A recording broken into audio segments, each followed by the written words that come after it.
Alright guys, Touchgripper here, back again today. A couple of big things to talk about once again. They happened last night. Probably by the time this video goes live, something else will have happened. It's just in the unfortunate situation that when I get home from work, I want to make the video straight away, because if I leave it too long, I'm just dead, and all my buzz is gone, basically, from the walk home, which is unfortunate. So basically, all the teams announce all their things in the evening, my time, which means that it always tends to be that I have to cover it the next day. It just is what it is. I don't really think there's a better way to do it than this. But regardless, today, a couple of things to talk about. Bad Moon Talent have signed Clint Evans, Maven, as onto their talent roster kind of thing. They've picked up a lot of players, and a lot of people, including myself, are like, you know, these guys run by Andrew Drake and Bryce Vicento, of course.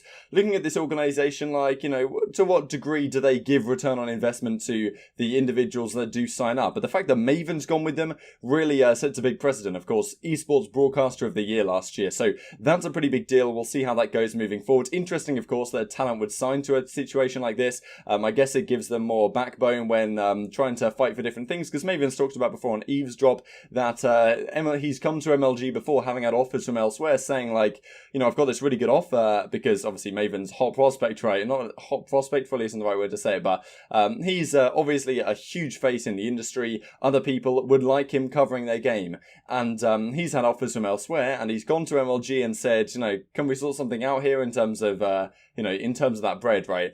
And he's got it sorted. So maybe he feels like this is a way to make a more solid backbone. Anyway, like if you guys enjoyed the video, subscribe if you are new as always. The main news is that MUDDAWG, who was the head of esports at 100 Thieves, has left to become the general manager of the OpTic Gaming Call of Duty team.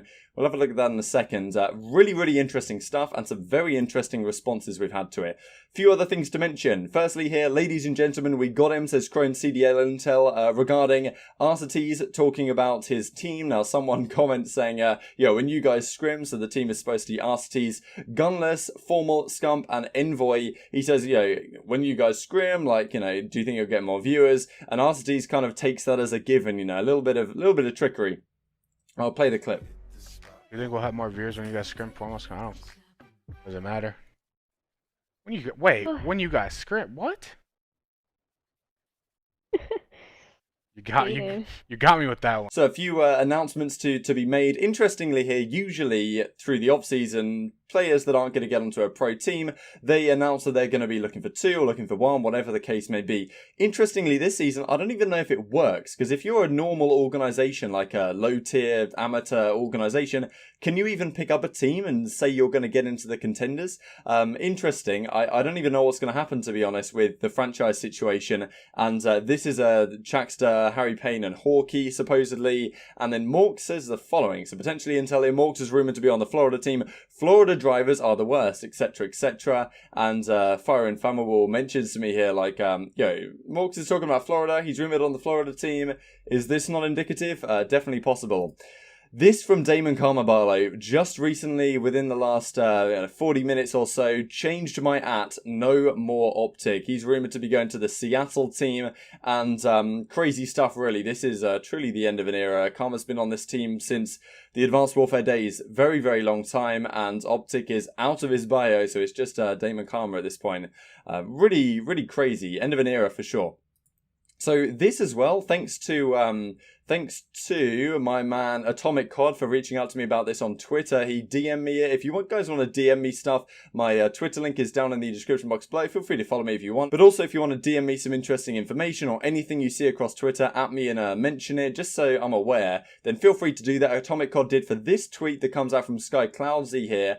Free agents like this tweet. And interestingly enough, Kleenex liked this tweet. Now, obviously, it's a bit of a reach. He is rumoured to have been on the Toronto team, but maybe this is something to say, maybe that didn't exactly go as planned. So just to bring that to your guys' attention, here we go then related to MUDDAWG. This is what he comes out with yesterday. This is what we're going to talk about probably for the rest of the video here. So the amazing people at 100 Thieves got me a framed jersey with messages from all the employees, as well as the CWL London trophy. Couldn't ask for better memories. So interestingly, he comes up with this here. So we have the jersey, the London trophy, honestly, really cool stuff. And around the edge, of course, we have all the messages from those who have known him, well wishes, all the standard kind of stuff, right?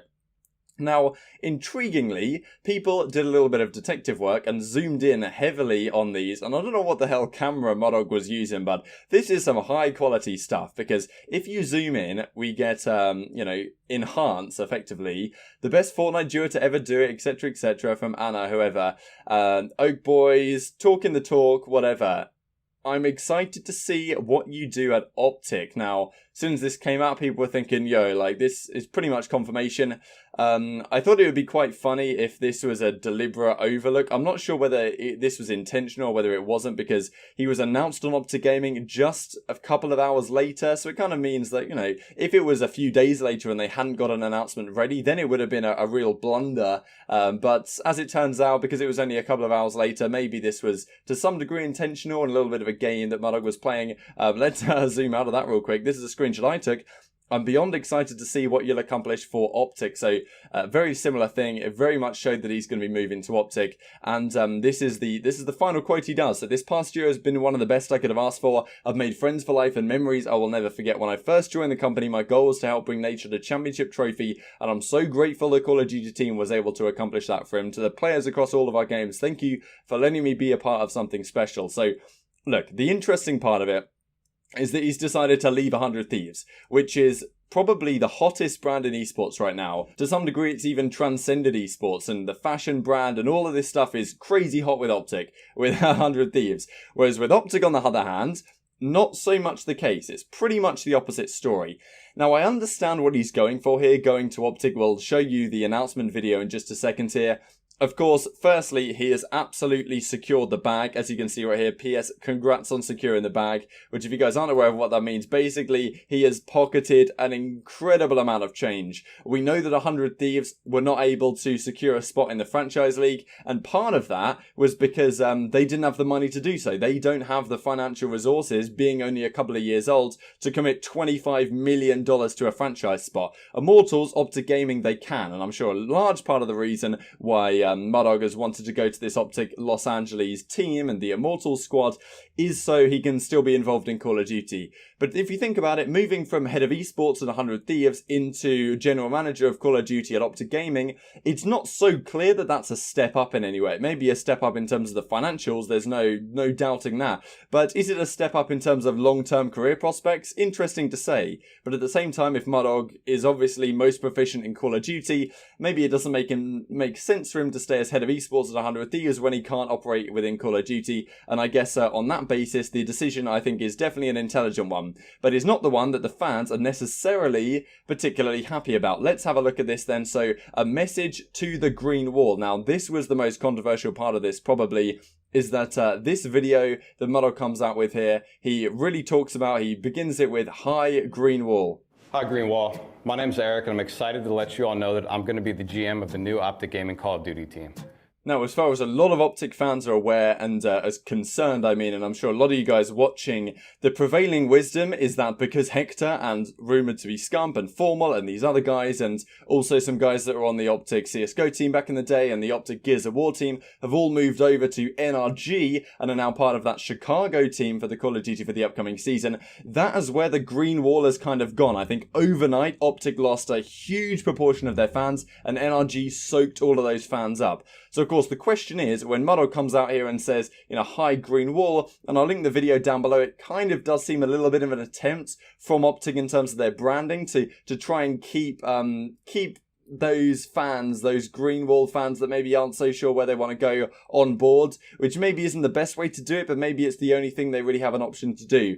Just to mention really quick, because I'm sure you guys are intrigued about this one, the reason why the Los Angeles team owned by Immortals, so there's two Los Angeles team, one of them is owned by Immortals, the reason why we're still calling them OpTic is because OpTic Gaming have restricted all of their involvement in any other esport. And the thing is with the franchise league is that, let's say Immortals right now own OpTic Gaming, the brand that is the team, let's say they call it the Los Angeles OpTic or something like that has been rumoured. The reason why they can call it the Los Angeles OpTic, and for example Envy can't call the Dallas team the Dallas Envy or whatever, doesn't sound very good, but whatever. The reason why that's the case is because Envy exists in other esports, whereas OpTic Gaming does not. And therefore, that brand brand can be entirely associated with Call of Duty, and if Immortals were to sell it on to another owner, they wouldn't be inheriting a brand that isn't theirs, if you see what I mean. For example, if Envy were to call their team the Dallas Envy, and then they were going to sell it on to someone else, then the other new owners are owning a brand that kind of isn't theirs and is still connected to the former ownership, and that doesn't really work like that, right? Because you have to create a new brand here for the CDL, which means the ownership has to be separate to the brand, because if the ownership changes, we can't have the brand changing as well, because the brand will be, you know, specific to Call of Duty. So that's why OpTic is allowed to keep their name as OpTic if they want to, because they've restricted all their involvement from all other esports. They've got rid of their CSGO team and all of this stuff. So MUDDAWG joining OpTic Gaming as their general manager. Now, this is really exciting stuff, to be honest. It's interesting to see him join now. I wonder when he actually joined officially, because it's been rumored for a long time what the team is going to be. So let's have a look at that exactly. I just want to look at a couple of things related to this. So this is the like-dislike right now on this video. Not pretty, because a lot of OpTic fans are like, you know, you're still treating us like OpTic fans, but I mean, I kind of feel bad for MUDDAWG, and I feel bad for Immortals to some degree. It's not really their fault. It was really the fault of Infinite Esports before that, but I guess the fans are making their opinions known on this issue, and also this, to make this small, this kind of sums up a lot of the prevailing wisdom. So good luck, MUDDAWG, but where the wall goes where Hex goes. I loved OpTic because of the people, not the brand. Won't be the same. Love MUDDAWG, wish him nothing but the best, but this whole OpTic situation makes me sad. I hope you do well, but I can't support this OpTic team anymore. It's not Hector's OpTic. OpTic died when Hex left. I definitely think there is a very big part of truth to that, and we'll have to see how they rebuild going forwards. They're going to rebuild by MUDDAWG as the head coach, and this is the rumor. TJ, Dashy, Slasher, Kenny, and JCap. So some of the guys that were on the OpTic team last season, still here on the Los Angeles Immortals team, supposedly. Then you've got Slasher and Kenny. So if they were getting hate right now for getting MUDDAWG in, getting Slasher and Kenny in is crazy. I'm sure some people will consider that to be somewhat tarnishing the legacy. I don't know, because Slasher and Kenny, I personally like them as individual players, and I like them as individuals. I respect greatly their talents and the success they've had, but not all fans do, right? And they've been pretty much villains to a lot of OpTic fans this past season, defeating them at really important moments, and they've done it in the past as well. So bringing these guys into the Los Angeles OpTic team is really crazy, and I think we'll create some spicy rivalries. Whether that will help keep on to the last remaining fans that are still with OpTic, who knows? I think the best way they're going to manage that is through TJ and Dashy, but this team is so scary right now, and I wonder how long MUDDAWG's involvement with this team has been. JCap chilling here as well. Like this is a monster roster, and if JCap can put up a 0.95 1.0 KD over the course of the season, this team is going to be so deadly. It's almost you can't even comprehend it. So looking forward to seeing it. So yeah, like if you guys enjoyed the video, subscribe if you're new. As always, I would greatly appreciate it. Thanks for watching as always. I'll see you next time.